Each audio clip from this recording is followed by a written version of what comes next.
hier. À ce jour, quelle appréciation vous faites de tous les partenaires qui sont impliqués dans ce processus? Bon, deux choses. Je disais, il y sera 2 jours à Banjul que l'argent ne fait pas le développement, mais ce sont les politiques.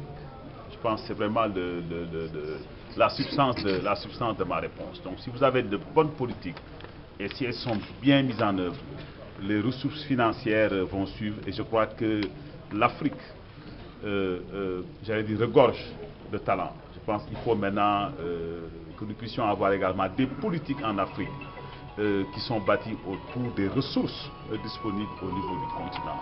Et je crois que l'une des choses, je pense, que le Suède apporte, le partenaire du Suède apporte, il s'agit également de la levée des ressources disponibles au niveau du continent pour le développement du continent.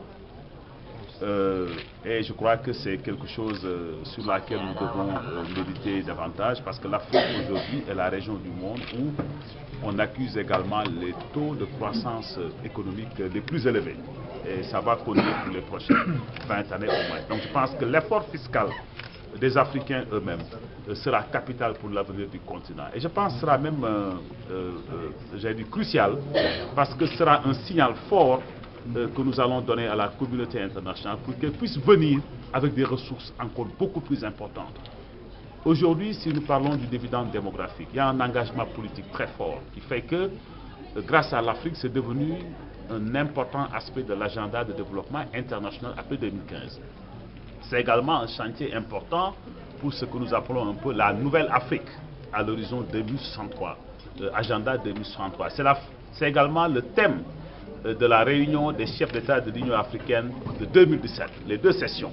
Et d'ailleurs, lorsqu'ils vont se rencontrer dans quelques semaines à Kigali, les chefs d'État africains vont également avoir une conversation sur la question du dividende démographique. Donc c'est très haut sur l'agenda.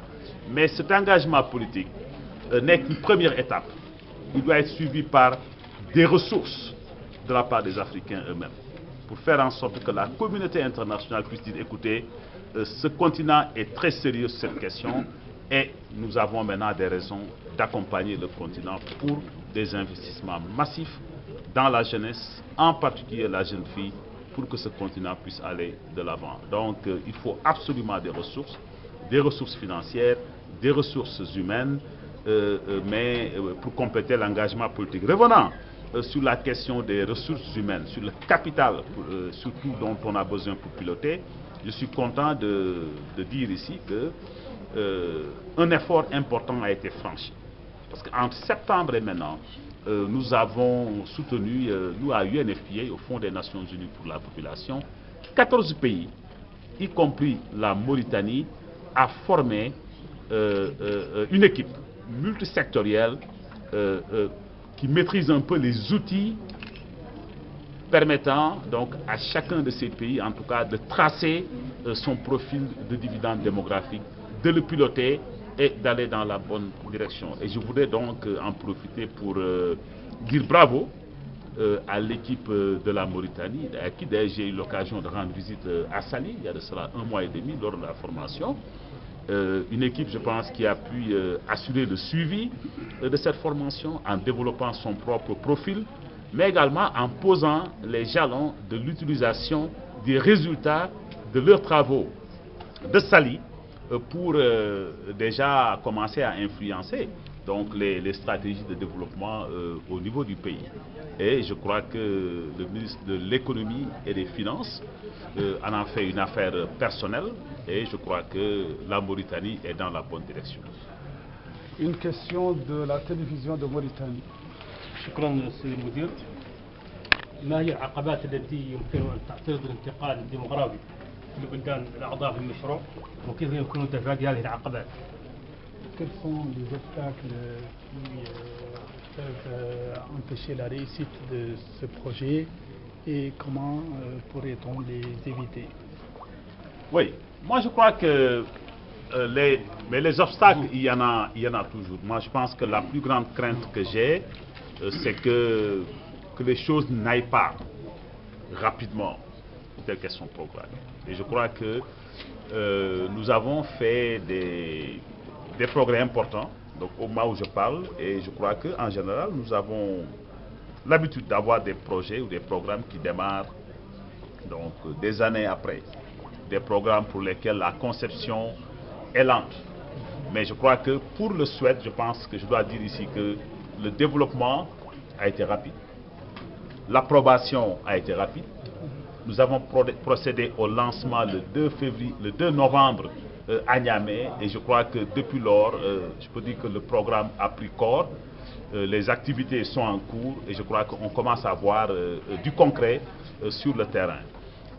La deuxième chose, je pense, sur laquelle nous devons prêter une attention, et je l'ai dit tantôt, c'est vraiment l'appropriation, la prise en charge, hein, mais également l'utilisation du potentiel que nous avons au niveau de chacun des pays, donc pour pouvoir avancer. Une chose que nous devons également essayer de faire, parce que dans chacun de ces pays, les besoins sont immenses. Et comme vous le savez, vous ne pouvez faire de l'impact que lorsque vous avez une masse critique d'intervention. Et c'est pourquoi je voudrais en profiter pour lancer un appel à la communauté internationale pour que les bailleurs de fonds et les partenaires puissent vraiment venir se joindre à cette initiative du Suède qui est en train de faire des changements, en tout cas qui va apporter beaucoup de changements et éviter que chacun puisse lancer de petits projets à gauche et à droite. Ça ne va pas. Ça n'a pas servi à grand chose et ça fait partie des leçons que nous avons apprises après au moins 50 ans de coopération au développement. Le Suède est une entreprise qui est une bonne entreprise, c'est un partenariat et nous invitons les uns et les autres à venir autour du Suède pour amplifier les actions en cours, mais également que nous puissions améliorer le modèle, chemin faisant, et le répliquer par ailleurs. Parce que nous parlons d'une Afrique de 54 États. Le Suède ne concerne que 6 pays. Et comme vous le savez, la fluidité des frontières est là. Donc si nous réglons le problème d'un Sahel que je mettrai entre parenthèses, parce que le Sahel va bien au-delà des 6 pays qui sont membres du Suède, et nous ne pensons pas aux autres pays. Nous pouvons faire quelques progrès, mais nous n'allons pas réaliser des changements fondamentaux. Par exemple, vous connaissez mieux que moi ce qui se passe dans la région du bassin du lac Tchad, ce qui se passe dans la région des Grands Lacs, ce qui se passe dans l'espace du Mano River, un espace qui a été pendant longtemps sujet à beaucoup de problèmes d'instabilité, et au moment où la reprise se faisait, donc arrive Ebola. Donc il y a encore des menaces assez fortes, cette partie du monde. Le golfe de Guinée, la même chose. Hein? La Corne de l'Afrique subit les mêmes situations. Donc je crois qu'il nous faut travailler sur un modèle et aller un peu en construisant sur l'effet boule de neige, répliquer le Suède partout dans les différentes régions et faire en sorte que ce continent puisse être vraiment protégé. Et je pense fondamentalement que le dividende démographique n'est pas seulement une stratégie de développement à moyen et long terme, mais c'est également un instrument de résilience. Parce que c'est à travers des interventions comme le Suède que nous pouvons protéger la jeunesse africaine aujourd'hui contre toutes les formes d'instrumentalisation, de radicalisation et de manipulation. Hein, donc je crois fondamentalement, comme je l'ai dit il y a de cela quelques jours, que le dividende démographique est aujourd'hui donc l'arme la plus redoutable que nous avons pour faire avancer le continent africain. Merci.